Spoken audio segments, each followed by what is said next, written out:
1 મિનિટનો કુકિંગ મંત્ર. શિયાળામાં જ્યારે પણ આપણે દહીં જમાવીએ ત્યારે લાંબો ટાઈમ સુધી જામતું નથી. જામે છે તો ચીકણું થઈ જાય છે અને એની અંદર લાળ થઈ જતી હોય છે.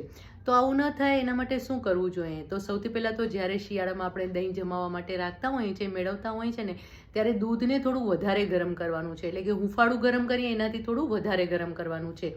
પ્લસ જ્યારે તમે એ ચીકણું દહીંનો જો મેળવણનો ઉપયોગ કરશો ને, તો પણ ફરીથી બીજું દહીં ચીકણું થઈ જશે. એટલે નવા મેળવણનો ઉપયોગ કરવાનો છે. અને જ્યારે પણ જે તપેલીમાં દહીં જમાવાનું હોય એની અંદર સૌથી પહેલાં મેળવણ એડ કરી દેવાનું છે અને એને પ્રોપરલી આખી તપેલીમાં ભેળવી લેવાનું છે. અને પછી એની અંદર ગરમ દહીં ઉમેરી અને એને એકદમ સરસ રીતે મિક્સ કરી લેવાનું છે. અને પછી આ દહીંની જે તપેલી હોય, જે મેળવેલી તપેલી હોય દૂધની, એને તમે કોઈ પણ ગરમ જગ્યામાં મૂકવાનું છે. એટલે કે કોઈ કબાટમાં મૂકો, અથવા તો બંધ માઇક્રોવેવમાં મૂકો, અથવા તો ગેસની નીચે મૂકી દેશો તો પણ ચાલશે.